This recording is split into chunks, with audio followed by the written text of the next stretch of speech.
now and then I run into people who go like, yo, I love backstage. Some even say backstory. And I say, hey guys, it's not backstory, it is back page. Like back of a page.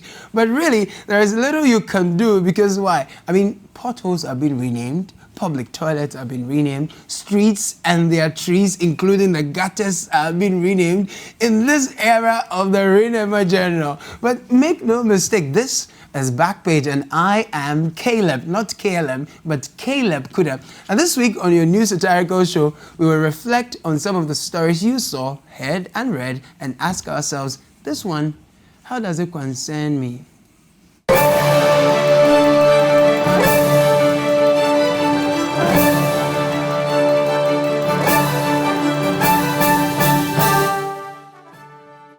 So last weekend, British High Commission decimated both City FM and City TV in a friendly football match. They finished us to an infinitesimal degree. Infinitesimal just said, I'll tell you more about that later. But while the team was being decimated, I was in the kitchen here in the office. 3 thoughts stacked at me. Where you go bed, what and when you go chop, and how you go move.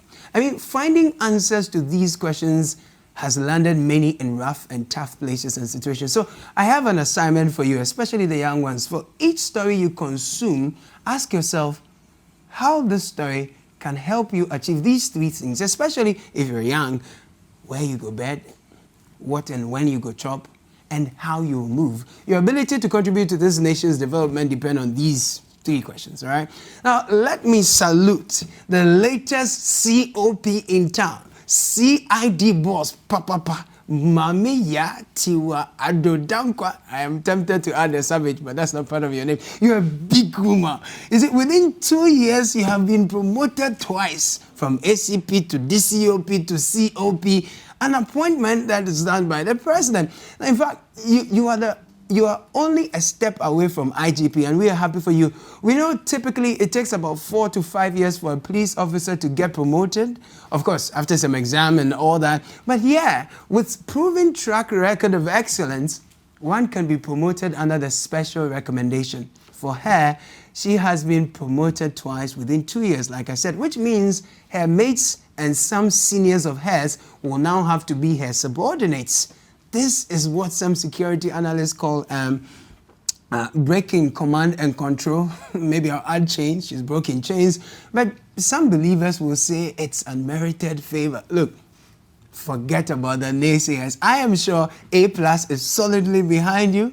Friends of the Dr. Tape Association of Ghana, they are solidly behind you. And we can even hear the voices of the Takrady kidnapped teenagers. They say, keep on keeping on. Koswana, Koso, go Tiwa, go Tiwa, go Tiwa, go Tiwa, baby, we work for you. And well done, congratulations. But before we go to Takwa in Swahim, where residents have been upset, burning ties, blocking roads, and demanding better roads, let me take you to Tamale, where President Akufo-Addo cut short for an interchange as part of the first phase of the $2 billion Government of Ghana Sino-Hydro Master Project Support Agreement. Anyway, the President says he will not countenance any delay. My government and I will not countenance any delays in the execution and delivery of the various infrastructural projects. 30 months is 30 months. I feel you, Mr. President. I feel you. Look, this is great. I mean, great stuff, okay? Like many of you out there, I am allergic to bad roads. Once upon a time, someone sent me fufu and soup via Uber from Pokwase through ACP, Kwabenya, and then to my end. You don't need to envy me. It's called BBP, Broke Boys Privilege. If you're not broke, you don't get this privilege. Believe it or not, by the time the fufu landed at my gate, the soup was gone.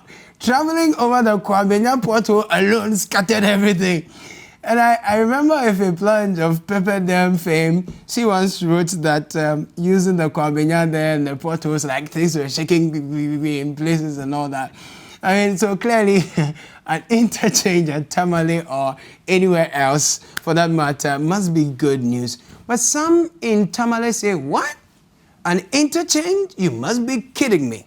I don't think it's necessary to me because if the president get a shop for us, maybe to rent for us to, that one is better than the interchange is coming to do. I don't think there is an existential traffic issue or problem that we need to solve with an interchange. Maybe 10 years to come, that could be a problem, but now our problem is poverty. Basically, their point is that roads in major districts like Saboba, Sagnerugu, Myong, Charapone, Nadoli, Kaliun, Nandom, and places like that are in a deplorable state. So building a humongous interchange in Tamale now, there is hardly traffic, you know. And Tamale people, you can talk. In Ghana here, we have finished some facilities. We have not commissioned you. We are doing interchange when you say you don't like. Anyway, in the gold mining land of Takwa and Swayam, the destiny of his road have been ravaged by huge mining vehicles, and its residents say they've had enough.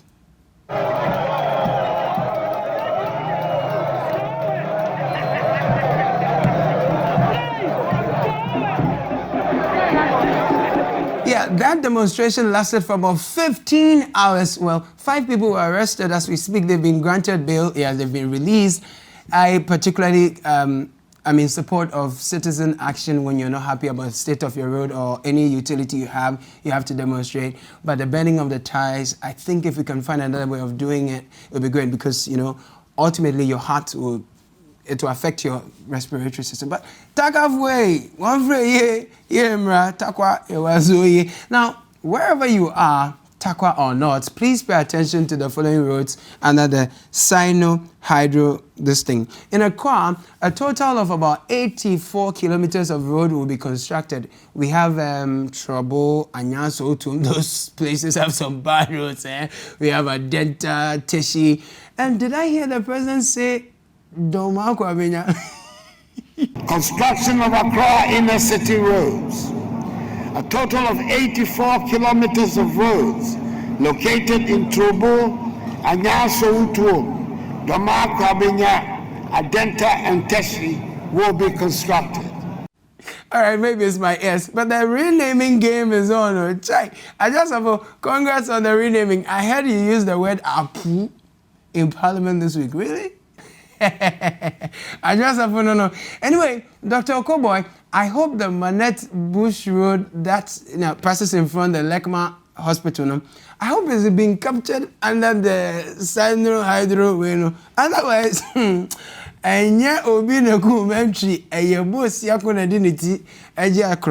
let's talk about Osekron people, Osekron for more. Give me some fun, Yeah. I mean, Munyan Patwa. Unlike Accra, you know, we only have about 84 kilometers of road captured under the Sino-Hydro deal. You have a total of about 120 more kilometers. What BTN? Anyway, so you have places like Subing, Ishaiso, Tafo, Pankrono, Pankrono, and then Mensia, Batsma, and places like that. All those places will be, roads in all those places will be captured. As for the Hohoi Jasikindo de Pepper Soup, that road of the Eastern Corridor there, if Sino doesn't sign them, 2020 will be a big no. But see, while some Tamale residents speak against the interchange, can we talk about the famous Circle Dubai that became a big pond almost under the one village, one dam here in Accra after just about 30 minutes of downpour? Good. So let's talk about it. Now, the estimated 74 million euro 3-tier Kwame Nkrumah interchange was a sight to behold. As you can see, these tourists were held spellbound as their car was treated to servicing by the floods. You see some Chinese there later on. Yeah, their cars were treated to servicing by the floods. And other motorists took a detour. Yeah, I think this one he was going shopping or something. Yeah, that's the Circle Dubai. I want to thank the drivers who splashed water on the rest of us who were walking. You've done very well. Thank you so much. And those who have been to Dubai before speak of some artificial waterfall there. we had our own waterfall at Dubai when it rained. So my brother, Circle Dubai had some too. I mean, we had a waterfall. And as you see, there are local tourists there who are on sightseeing tour. Yeah, sightseeing visit. Yeah, so that was with the Circle Dubai thing. You can maybe understand why the Tamale people didn't want the interchange. But how do you build an interchange without proper drainage? Well, look at these videos. It is fair to say that the rains and our drains have conspired to expose our brains. High-speed thinking ability there. Don't play with us. Please, clap for the AMA mayor. He says he's dealing with the problem systematically. Admittedly, there are challenges that we also have in the system, which I have told you that systematically we are dealing with it. Issues about, waste management. Just last week, for the first time in Accra, we provided facility to a private company that has constructed a recycling and compost plant that can treat 400 tons of waste. I, as a chief executive, when I assumed office, I have said that these issues we've witnessed over a long period of time. So how do we deal with the fundamental issues and stop the coming of, we can have 100 days of cleaning Accra, you can have the president jumping into the gutter to clear leadership, by example, all these things. It has never arrested the situation. Anyway, when we return from this break, a stern warning to shoot and kill or shoot to kill perceived saboteurs. A disarming defeat handed your favorite media house. A sharp response to the NIA over claims of unprofessionalism in a report on waste at its headquarters, and a resolve to rename anything under the sun in Ghana.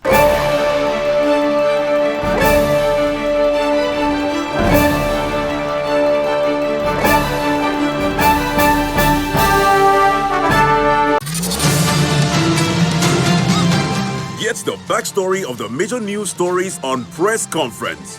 Hear from the editors and the reporters behind the biggest stories of the week. The university needs to think and reconsider. There are women who are in our universities who have been sexually molested for grades.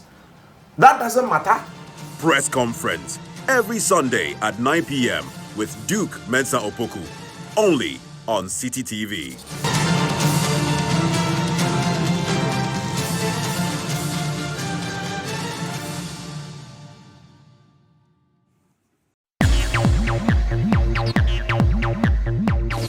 Live music, interviews, poetry, and more with your favorite personalities.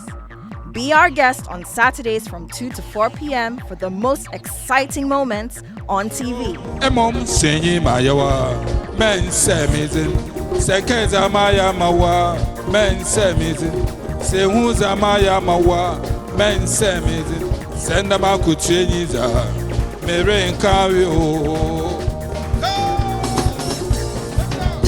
Join Kojo Akoto Boateng for real entertainment right in your living room. Saturday Live on City TV and City 97.3 FM.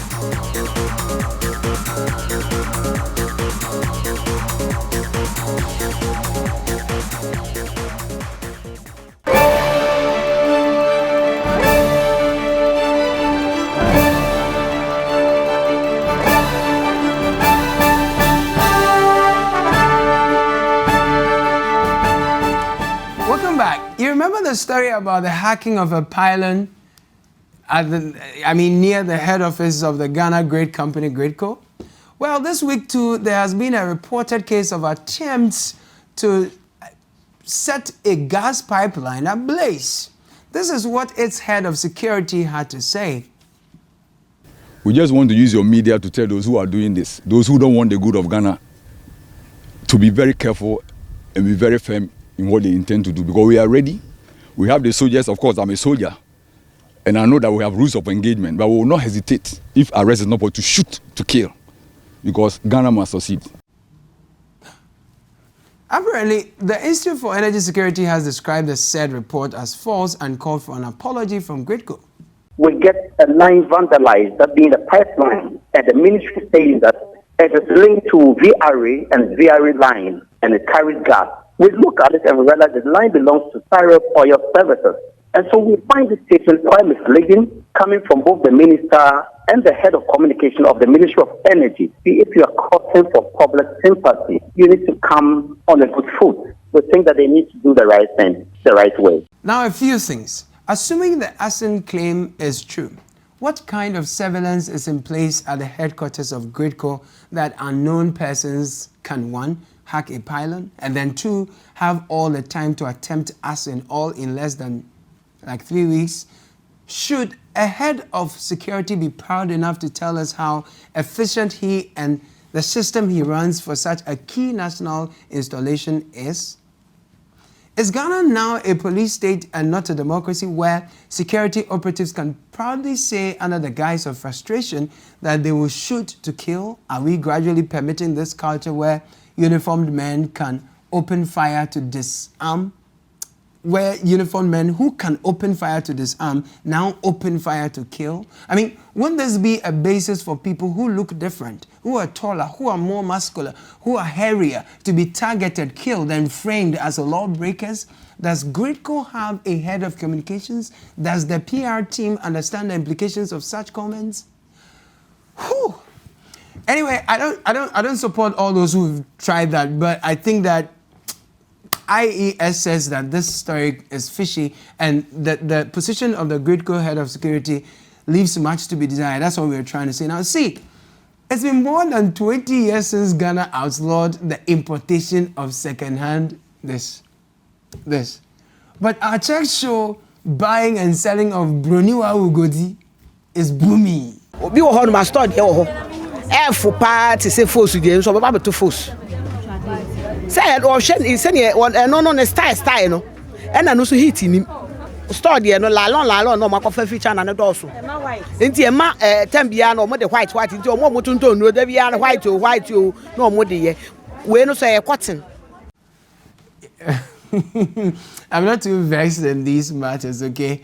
So let me leave that to the Nylon Users Association of Ghana. Now, former President Jerry John Rawlings may have turned down a move by this government to honor him by naming, or renaming actually, the University of Development Studies, UDS, after him.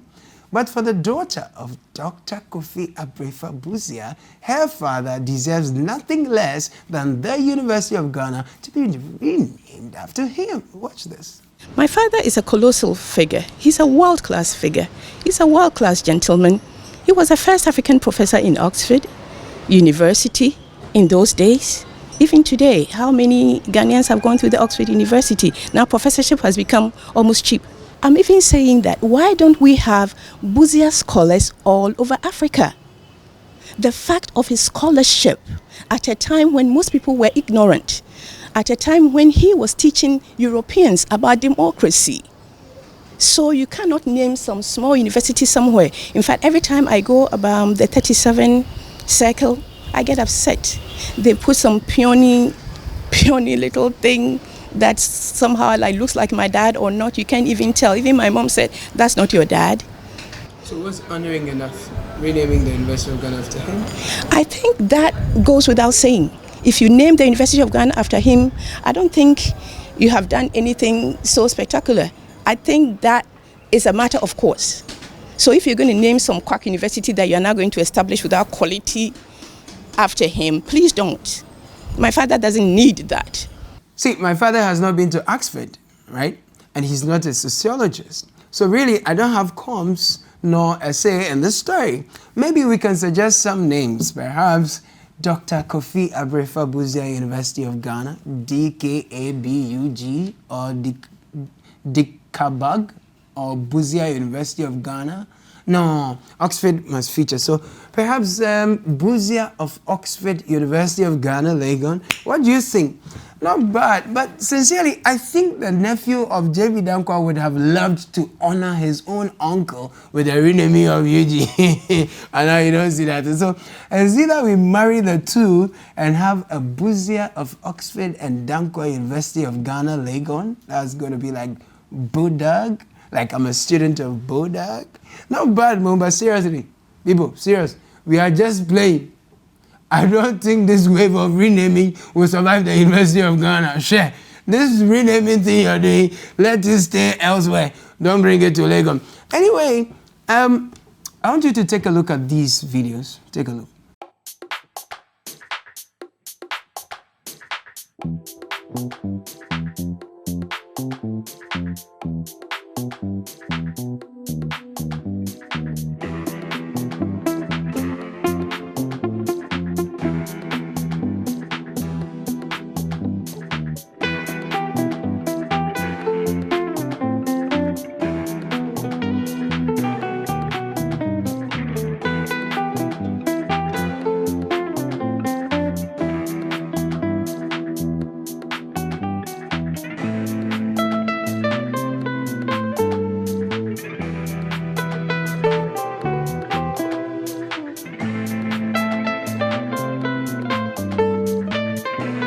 When I went there the last time in January 8, on January 8, I counted about 100. Recently when I went there, wasn't as many.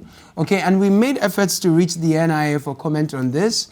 They declined, and then we put out the story. And the NIA came out to say that report was unprofessional, it was biased because one, we didn't seek their consent, and then they went on to give information about some of the vehicles and said, these pickup vehicles you film to put us in a bad light are actually not serviceable. There was a team that looked at the vehicles. Others are serviceable, but they said the authority has written to the STC to come evaluate the cost of the serviceable vehicles so that they can either auction them or sell them. And according to the NIA, it's been 1 year since they invited the STC to come and do this. Here's our problem. In my former school, O'Reilly Senior High School, my headmistress, the pickup she uses is not the quality of this one, all right? And we all know people who have vehicles way older than these cars. Again, the NIA says, well, the vehicles were procured in 2002 or 2000, yeah, they were procured earlier, but government made a law that says all state vehicles should be registered in green number plates, so it was done in 2014. Doesn't mean it's in 2014. But even if it was procured in 2000, you know, how do we take care of the vehicles? It's all about maintenance, is it not? Because then, how does the NIA answer for that 2018 registered vehicle that has had a crash that was parked where the old vehicles were dumped? Okay, these were the questions that we raised, and the NIA didn't take kindly to it. Of course, we know there are several other state institutions where there are vehicles like this. There are other state property that are being mismanaged like this. But when journalists see and they go to them requesting for interviews, they will turn them down. And when that happens for a long time, then the journalists will either give up or go ahead and publish and say efforts to reach them proved futile. Now, NIA's PRO says, one, we didn't reach them, which is untrue because personally I'd called him. He said he wasn't going to speak to the matter because these vehicles were procured under the previous administration and he doesn't want to talk about it. Later on when they bring this statement, he says he doesn't remember that I called him, which is fine. Now, we also made effort to reach one Emmanuel Amponsa, who's the head of procurement. If we didn't make any effort to get the NIA side of the story, we never would have known the head of procurement was called Mr. Emmanuel Amponsa. And again, we had written to speak to the executive secretary of the NIA, and their books should show that. You see, so the NIA, they gave a scathing rebuttal attacking the personality of the reporter, who's Caleb Kuda, and even said that his colleague had confirmed that he didn't indeed run checks by the authority, which happens to be false. And there are records to show this.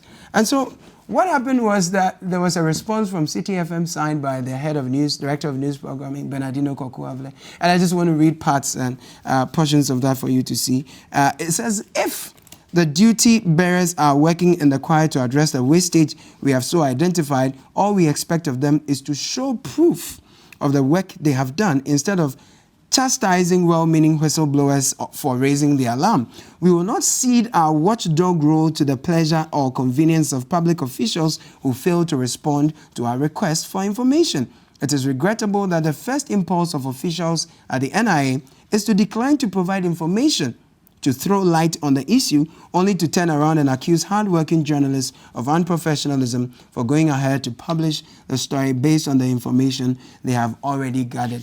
We reiterate our demand for an apology to Ms. Zoya Bubeidu for the falsehood that the authority has perpetrated against her in claiming she made an admission which she never did.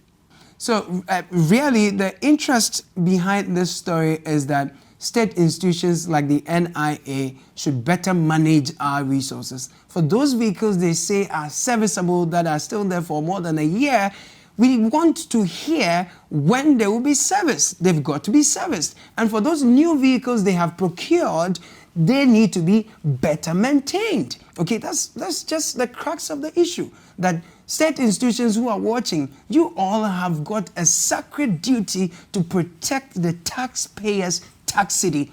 It's that simple. That's what we are demanding. All right, so NIA, we are waiting for your apology, as it were. Now, on to something more exciting and embarrassing for us, City, because if City FM and City TV had won this friendly football match with the British High Commission, like, we wouldn't get ears in Ghana. In fact, before the games, we had none. Wait. When you look at me, who do you see? Which footballer do you see? Cristiano Ronaldo. Peter Crouch. Cristiano Ronaldo. Exactly. Okay, fine. Cristiano Ronaldo. Cristiano Ronaldo. Adam said Ronaldo. He insists Cristiano Ronaldo, so why not? You said Cristiano Ronaldo. Yes, fine. Yeah, that's what you said. They are going to lose. Unfortunately, the British High Commission is going to lose. Of course. I ask myself every time, what is there that I cannot do? And it bothers me sometimes because there's pretty much nothing I can't do. But the fact is Team City is winning. It doesn't really matter who you are supporting, but Team City is winning.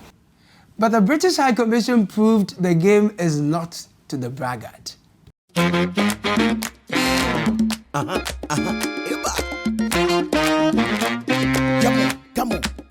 here we go. Yeah, we go, come on.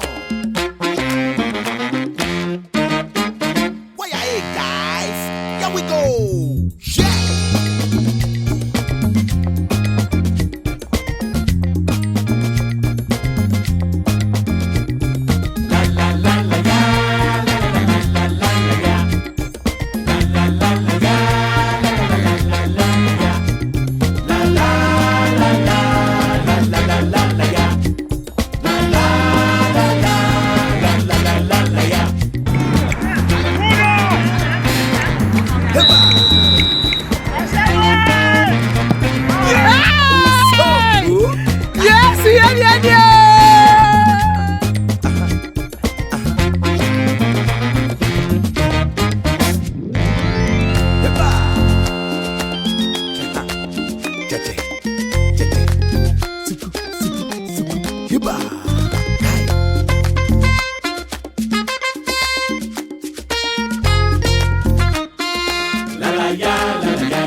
Kudos to the British High Commission for a great job done. You did well by humbling us. You put the fear of God in us in that game, and that was fantastic. We have to end, unfortunately. Have you heard they have introduced new school uniforms for public basic schools? Remember the questions we asked from the beginning? This time, who they do the procurement, who they chop, how many people they chop, how long them go chop. We don't know, but so far we can continue the conversation. Thank you for making time to watch Backpage again. See you same time next week to have a good time.